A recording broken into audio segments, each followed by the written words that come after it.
Our mission at Confronting Domestic Violence, CDV, is to provide real-time resources to real-time victims and offer relocation services when parents have a safe place to go and not the means to get there. Every day, countless families wake up in fear, navigating a battleground in their own home, trapped in a cycle of violence. It is a known fact the most dangerous time for a victim is when the abuser knows they're leaving right up to the point of leaving. One of the biggest challenges a parent faces is fear and finances. So while we aim to help numerous families each month by fostering multi-agency collaborations, we're humbly asking you for your support too. Every little bit helps to make our mission a reality for families ready to leave their toxic, abusive environment. No parent should have to leave everything behind or resort to homelessness when leaving for safety. Your contribution can make a world of difference in offering a family to feel safe at home once again.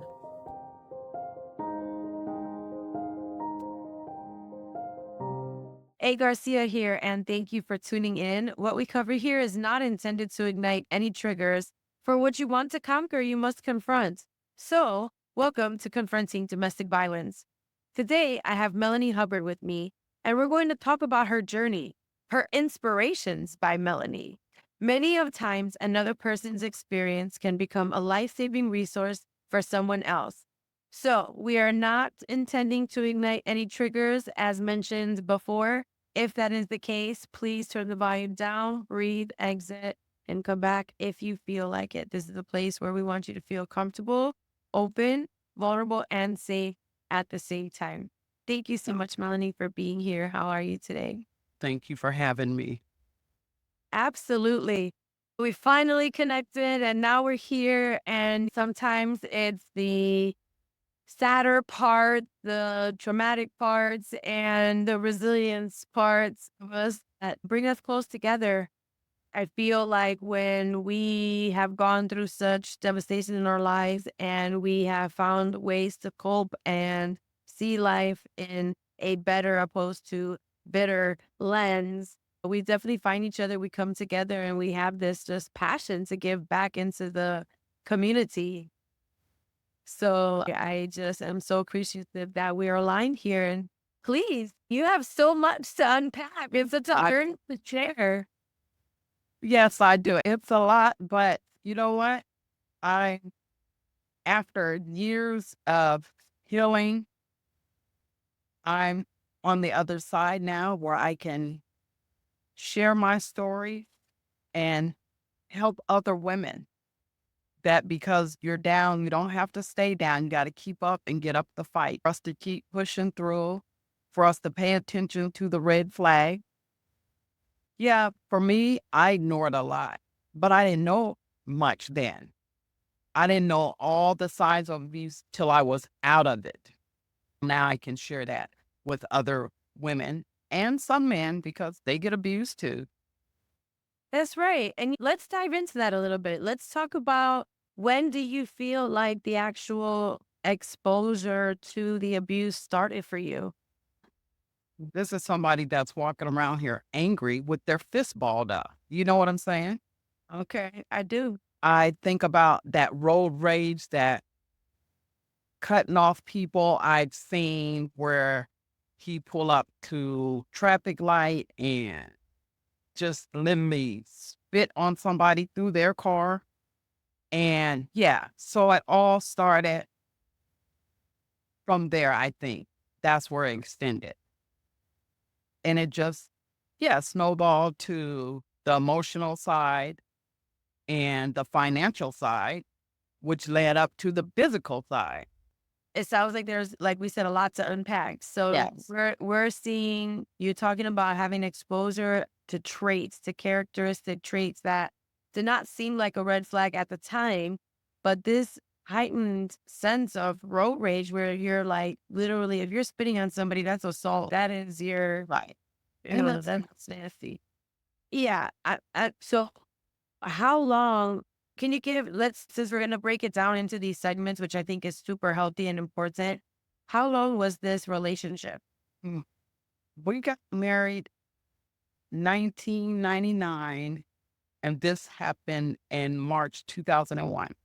just a couple years later. From that road rage, that didn't really seem like a red flag. It wasn't anything inflicted upon you. It was just characters to the outside world. Then where did you see go to next? Before you realize what it was, you just now talking from that exposure part opposed to that in the real moment. Here's the thing. Because I didn't come from that kind of background, I didn't know what to look for. I didn't know what that was. Literally, I didn't see my dad mistreating the daughters, my mom, none of us like that. So I didn't really know where this came from. He came from an abusive background. I didn't. He had told me he didn't never want to be like his dad, but he ended up being like his dad. And I said, you should got some help. But to back it up, when this incident happened with him and I, we were headed out of town. He had got his job, got the hours cut. So I think that's where it led up to some more of the money. He wasn't making the money or whatever. And him and I got into it about paper goods. So when he met me, I was single. I had my own home. I bought my home when my daughter was in the 3rd grade. So I already had my own stuff. So I bought certain things to my liking and my money. My mom didn't raise us, oh, buy this, that. But when you make your own money, you buy what you want. That's right. So that's where I was. I was buying products that I wanted. So he was saying, you need to cut down on the products. And then we got into an argument. And so we end up coming home. We end up coming in the garage. I come in the house and says, so what do you think? What should we do? Again, he's like picking fights. And I said, I don't know. What are you talking about? What do you want to do? So I'm folding clothes. I go put clothes up in my daughter's room. He comes in there, act like he's ready to hit me. And I scream. And so he left out. So now I went in the bathroom to use the bathroom. By this time, I'm shaking like a leaf. Because now I'm like, wait a minute, what is going on? So I go in the bathroom and I locked the door. And he like hit his fist real hard on the door. And he was trying to open the door. And I was like, I'm using the bathroom. So then when I come out, he's following me around the house. And he said, so what do you want to do? I said, let's just go our separate ways because it seemed like we're not getting along. So as I said that, all hell broke loose. He was like, now I'm just going to beat your ass first. And he started hitting me like I was some hooker on the streets. Right there on the spot. Yeah. I was And daughter? I'm No, sorry. she wasn't here. She was at my mom's. Okay. We had left her at my mom's house. I think if she had came, he probably wouldn't have did anything. So I was trying to put chairs in front of me. Now I'm scared. I'm screaming. I know nobody can hear me. The windows are closed. The doors are closed. And it was in the evening. And then I couldn't move. I don't know. They said I might have blacked out. When I woke up, I was on the floor and I couldn't move. And so he said, I'm going to get a knife and finish you off. I couldn't move, so I just laid there. And I just remember saying, Lord, help me. And then all of a sudden, it's like he snapped. And he says, oh my God, what the F did I do? And I said, can you get me some help? And then he was just not responding because, again, my back is on the floor. All I could do was see up. I could not move. I felt like my head had separated from my body. And I said, please get me some help. And then he said, okay. Then he says, I'm going to go to jail. So then I thought to myself, okay, he's not going to get me help. He called 911. I said, can you call the lady across the street? the neighbor. And he said, okay. And she just told me this about 4 years ago. She said, I didn't think you were going to make it. She said, when I walked in that house, I just didn't know what to think. So the fire truck paramedics came, and then they started asking me questions like, who did this? And then I said, my husband. They had handcuffed him. My neighbor called the other neighbor around the corner. She came because they know my family. So she knew my mom's number. And she called my mom, and then they came to the hospital because they were taking me to the hospital. So I end up having to have spinal surgery. I couldn't move. Now, I'm just now relearning how to walk again because I've been in therapy off and on all these years. But I have a new neurologist that said no one really taught me that you need to relearn how to walk again. I had to relearn how to feed myself. It was terrible. They think if I hadn't have blacked out, I probably wouldn't be here. If you wouldn't have blacked out? If I hadn't blacked out, because my body went into shock. Like literally, I couldn't move. I couldn't feel nothing. 39, almost 39. 40. Oh my gosh. Yeah, so I remember when my neighbor came, I had said, because I'm crying, and I said, don't leave me. And she said, I'm not. And I said, is my head connected to my neck? And she said, yeah. That's how it felt like. My head was at the front door, and it felt like my body was in the kitchen. My goodness. And so I've been through a lot. I want to tell women about the signs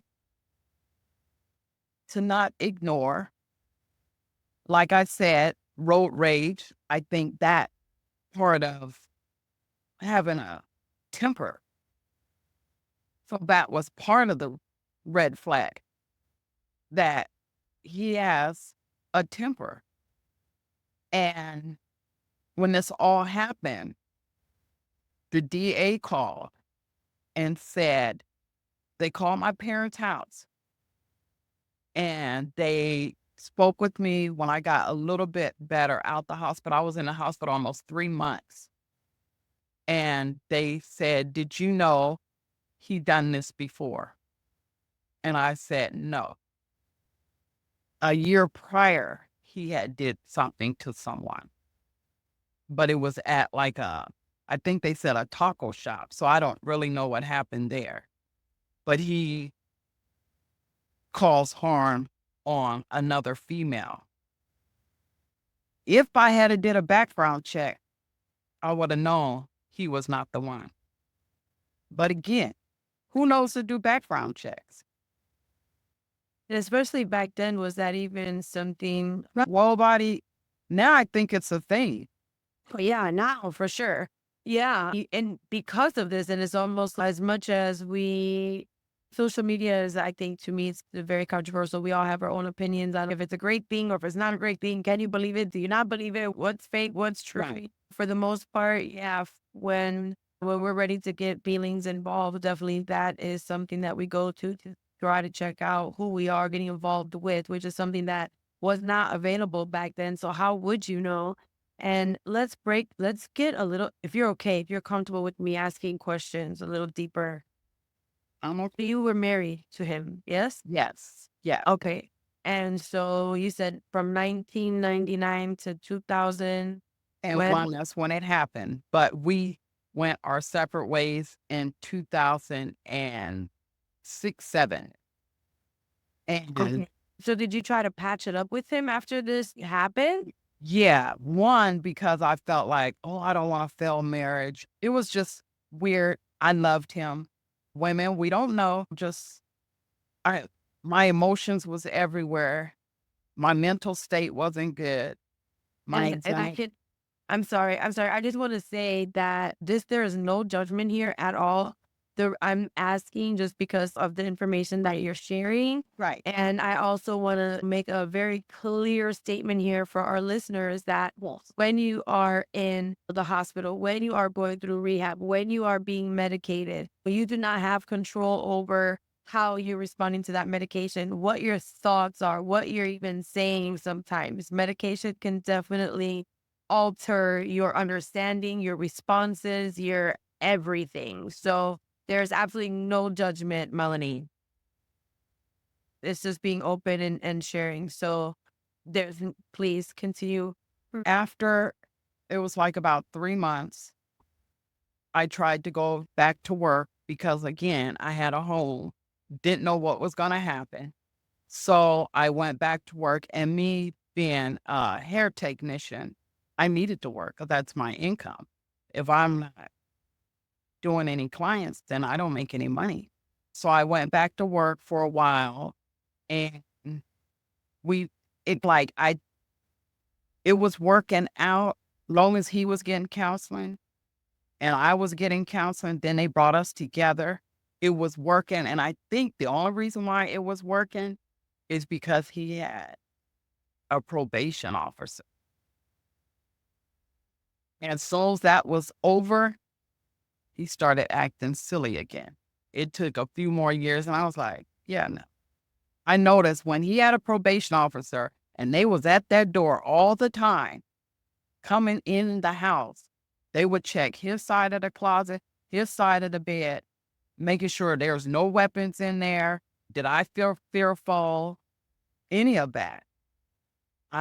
It's just, he was doing what he was supposed to, long as he had a probation officer for 3 years. And then after that, he fell off the wagon again. So I thought, as long as he has someone that's making him be accountable, he was doing what he was supposed to.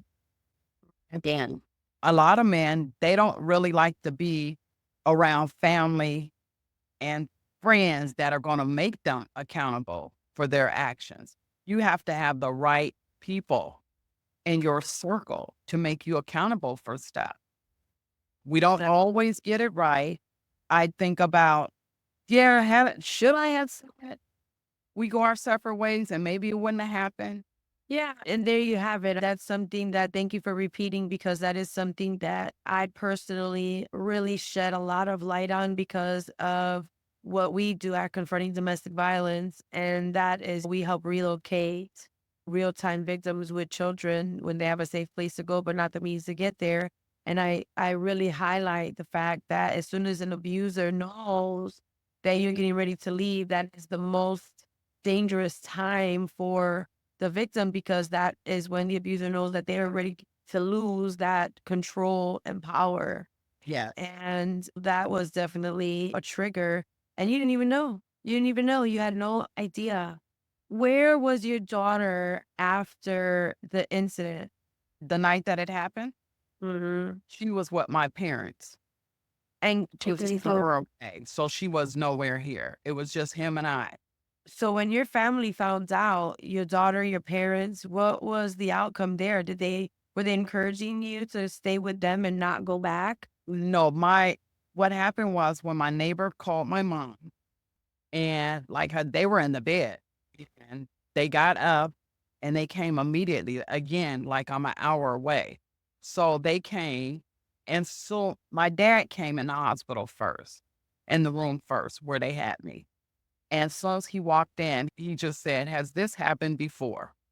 And again, I didn't come from that background, so I didn't know what that was. And I said, "No, it hasn't." He said, "This is the first time." And I said, "Yes." And then afterwards, my mom came. Did they like it that I was trying to work it out with them? No. But my dad said it was a decision that I had to make. Do I have regrets? Like, I should have just left it alone. Yeah, I did. Because you know how I end up not wanting to be with him and say, that's it. The crazy part is he cheated. But I didn't let you go when you hit me, when I almost lost my life, when the neurosurgeons and the doctors was like, you almost wasn't here. I think because when I was on my back and it was putting me on that stretcher, I just kept praying to God. I wasn't ready to go. I wanted to see my daughter grow up. That's right. And I did never close my eyes. You know why? Because I figure if I close my eyes, it's going to be completely dark. Yeah, that's right. That's right. And so while you're in the hospital and you're like basically fighting for your life and you have the support around you and your family's there and all of that, how, when you decided that enough was enough and you left, your daughter, I would assume that's close to teenage years at that point. She was, let's see, yeah, she was just about a teenager. So was she supportive? Was she ready to go? Was she on your side or? You know what? When I said I've had enough, I said I'm going to get an attorney, file the paperwork, and she just said, about time, Mom. She knew, but again, I had to make my own decision. And after that day, I never looked back because I knew I was done. Never looked back. Had the locks changed. I was up till 2, almost 3 in the morning, just throwing stuff out. Just, yeah, nope, gonna start anew. And so that's how it was. I don't want to call it easy because nothing is easy, but when you made up your mind, it was easy for you to then say, okay, like to your point right now, I'm done, get out, I'm changing the locks, I'm throwing your stuff away, don't contact me ever again. Like you just cold turkey. It was easy, but scary, but it wasn't like that because I had told him maybe 5 days prior, it's not going to work. And so I'm going to need for you to leave. Because again, this was my home. That's right. I was like, I'm going to need for you to leave. Yeah, I was scared because I didn't know. I was to the point where it would kill me. I was like, I got to speak up for myself. Like, I don't want to keep being stressed, anxiety. You know what I'm saying? Emotional right. all the time. I'm trying to go to work and keep it together. I go to work. I put on my happy face. I dress up. I put on my makeup. But when I come home, I fall out. So I That's did right. that for a while. And I And just wasn't really telling anybody. One, I didn't want a lot of people in my ear, and I was just trying to figure out what I was going to do. And to make sure that whatever I did was going to be safe for me and my daughter because I'm dealing with a knucklehead. And did you feel like work was your safe space? Yes. And so then I started working. I had to he started acting off crazy. So I had to go to court, get a restraining order. Then I worked around men. So they always made sure I got home okay. And I would say, oh, he called. He said he coming up here.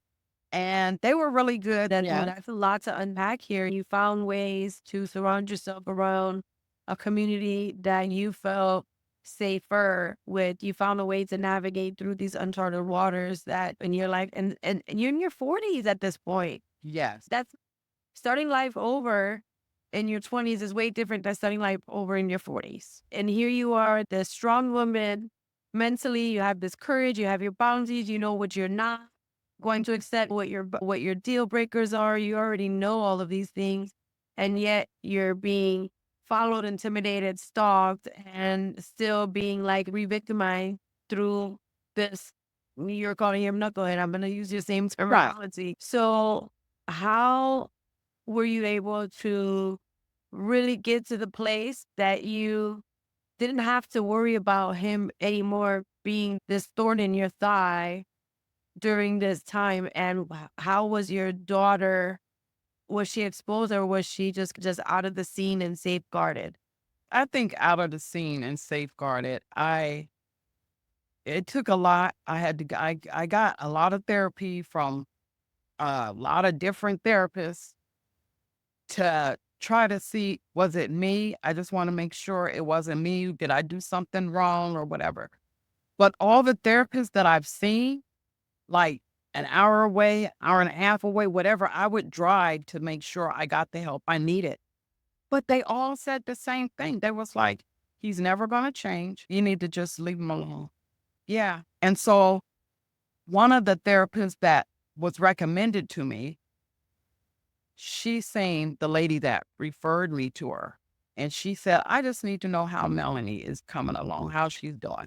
She said she filed for a divorce. And she said the therapist looked right at her and said, what took her so long? It just had to be when it was on my terms. I think that's for every single person, regardless of age, gender, culture, background, whatever. We all have our own breaking point. We can deal with something until we can't. And we don't know what that is, unfortunately, until we get there. Nobody can tell us. It's embedded in our own psyche, spirit, brain, is whatever it is, whatever that tipping point Yes. is.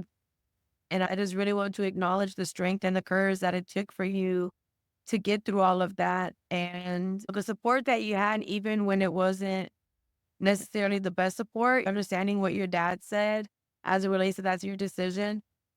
My personal response to that is, as a parent, what do you do in that situation when your child is 40 and they want to go back to make their marriage work? Who are you at that point other than a parent that raised their adult child, and you can't tell them or control what they do, and it puts the parent in a hard spot. Like, we'll be here, we'll help you, but we can't tell you. You have to know for yourself. Yes, that is correct. They're still like real supportive, real concerned about my mental state sometimes, because I have two sisters, and the middle sister, she always says, I just don't want this to ruin you in case the right person comes along. It, it don't work out because of your past. And those are definitely like a whole bunch of flags here. It'd be just the statistics alone. If you're married two times, the third marriage is like 50-50 chance that it's going to work out. Yeah. And that those temperaments and the loss of control, of impatience and things of that nature, those are definitely things to consider. I also think that recognizing the relationship that they have with any of their sisters or their mom or any of their colleagues at work, these are types of things that helps you know who you're dealing with when you see the other people that they have relationships and dealings with in the home and in society. Yes. And hey, sometimes, even though in the book it says that we're made to have a companion and a mate and all that, I believe that there are times where our life is directed in a path where we just have the capacity to understand what we understand. And if we feel safer alone, then that's where we're at peace. I agree with that. I know the Holy Ghost was working at that time, because he would wake me up for the last like 2 weeks straight, 3 o'clock in the morning. I was like, why do I keep waking up at 3 o'clock in the morning? And my friend told me, she said, do you know he was trying to get your attention? So this evil spirit was fighting the Holy Spirit. I said, I don't know. I've never felt it before, but it's on me. And the Holy Spirit just kept fighting it and fighting it till I was even looking in the mirror every morning while I woke up and said, I'm not even looking like myself. What is wrong with me? I'm steadily talking to God. What is wrong with me? I'm not looking like myself, not knowing he the one got me covered. He the one fighting that evil spirit, because he knew that was an evil spirit. He was trying to get it off of me. And when it finally got off of me, I promise you, the next morning I looked like myself and I started sleeping. And I said, thank you, Holy Ghost. God knew that. Been through some stuff. I can't do it again. That's right. That's right. And you know what? I want you to please, because this is where is this perfect segue for you to talk about how are giving back, what you're doing today, what you're doing now, how you have transformed your struggle, your trauma, your survival to live seriously, like to even be able to walk and write and feed yourself again, and what you're doing today with all of that. Yes, I had determination. I wanted to see my daughter grow up. And I had told the Lord, if you just let me see my daughter grow up. that was my determination to keep moving and keep pushing through. Me trying to show women that just because you're down, you don't have to stay down. You got to get up and keep fighting. I have, I work at a funeral home. I have worked where I didn't even know that the deceased, they died by the hands of their significant other. That's really trauma. And for the casket to be open and then the little one walks by and said, Mom, you don't have to be scared or worried no more. That's hurtful. That parent didn't get to see their little one grow up. It's a lot. I used to have big triggers, which that's how I know I've gotten healed. I used to have big triggers when I would hear men yelling. They don't even have to be talking to me. It could be at the grocery store. They could be loud. I tense up and I just start shaking really bad because I can't get that out of my head when he was yelling at me, when he was hitting me. So that would always be a trigger for me. Like, again, he would hit from the neck down. So anybody doing that shows you they've done it before. They're making sure they don't hit you in the face because it don't show no mark. But you know what? He didn't have to, he could have hit me in the face, whatever. I could walk. They had to go in and diffuse my spine, I think, from 1 through 6. Yep. And to this day, the neurologist, he's really old now, but he loves me. He just says, I'm just so happy for you. I'm so proud of you. What would go into my appointments, he would tell me to come back out and show the other people. Look at, she could not walk. Like, you guys can do this. And so I have a new neurologist now, and he even said, nobody's walking around like you. No one's doing that. So I just thank God for that I got to live because he went through with me and he wants me to tell my story. We have to pay attention, ladies. We can't be so like we're so desperate. We have time. We just got to keep telling ourselves we have time. You're absolutely right. I'm going to sing the same song with you as the backup chorus because, yeah, as a survivor of a double attempted homicide, I didn't do a background check either. I didn't think that it was a thing. And it was before there was a thing, before it was a thing. Right. Right. And if I would have known, I would not have trusted. And you're absolutely correct. There is no such thing as knowing somebody 100% fully, but there is such thing as paying attention. Yeah. And if the behaviors that they're exhibiting are behaviors that you would never accept to be inflicted upon you, but you're seeing them inflicted upon other people in the society, rest assured, you're a part of that. Yes, I agree with that part there. And again, doing the background check, it's not even just seeing what their background, but include to see if they're married. You could still see if they're married, when they filed bankruptcy, look at all their stuff. Everything, all of it. That's right. All their stuff. And the strength that you developed from the point that you were put into the hospital, laid out, and even asking this man, this abuser, the moment that you opened your eyes on the floor and said, can you get me help? Here you are asking the one person that almost completely annihilated you.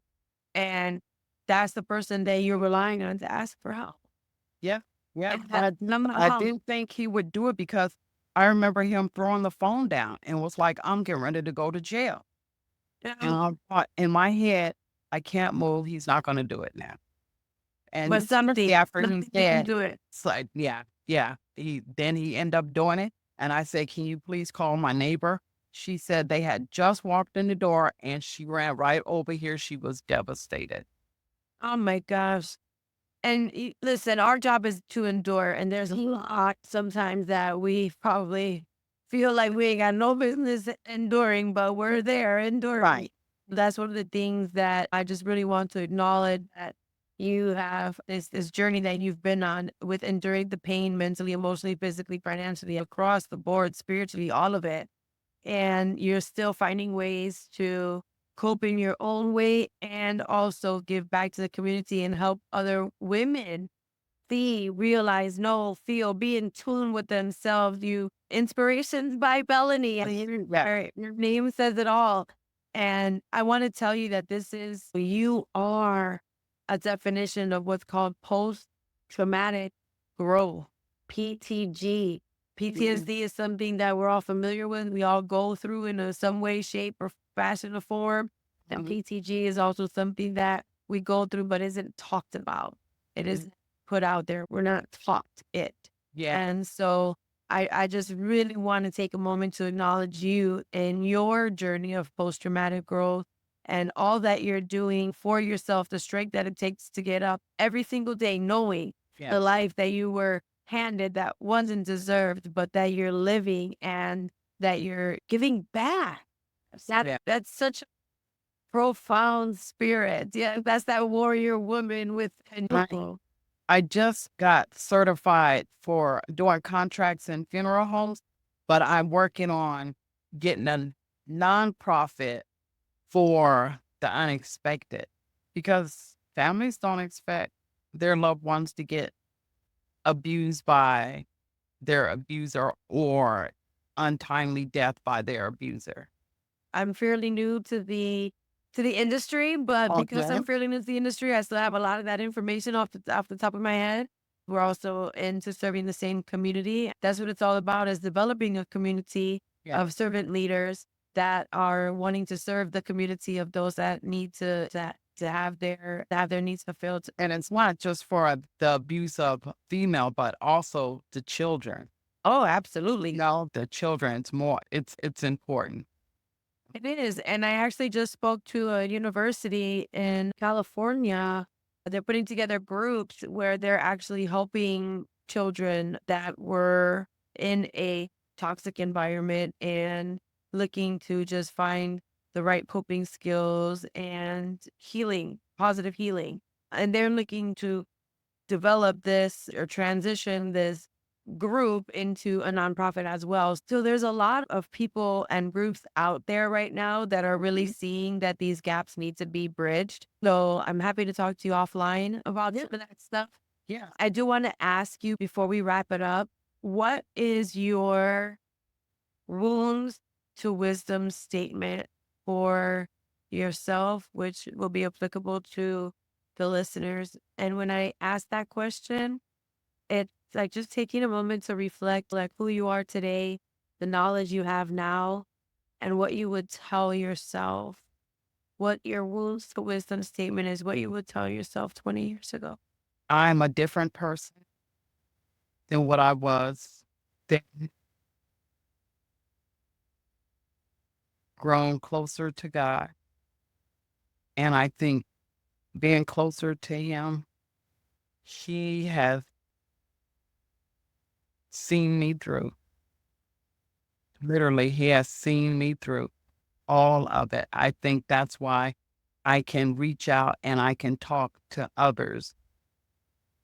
I just tell them God stands on His word. Our mouths, our tongues is powerful as women.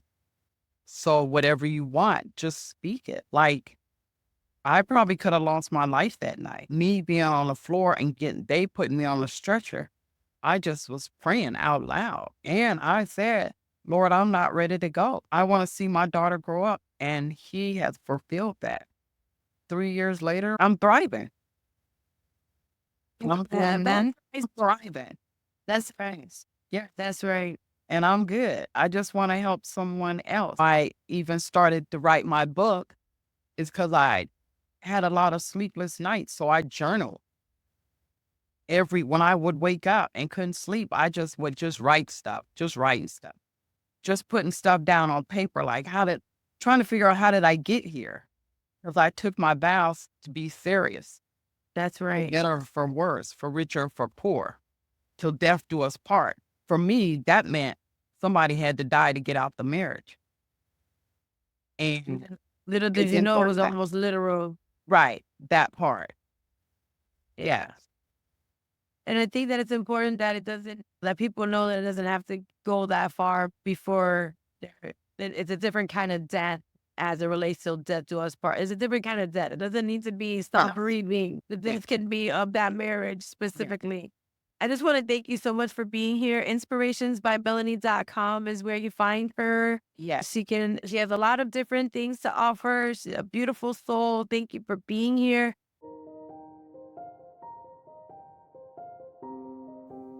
Our mission at Confronting Domestic Violence, CDV, is to provide real-time resources to real-time victims and offer relocation services when parents have a safe place to go and not the means to get there. Every day, countless families wake up in fear, navigating a battleground in their own home, trapped in a cycle of violence.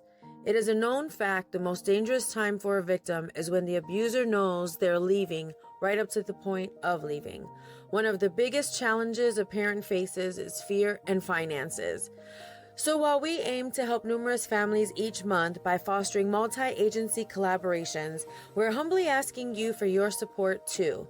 Every little bit helps to make our mission a reality for families ready to leave their toxic, abusive environment. No parent should have to leave everything behind or resort to homelessness when leaving for safety. Your contribution can make a world of difference in offering a family to feel safe at home once again.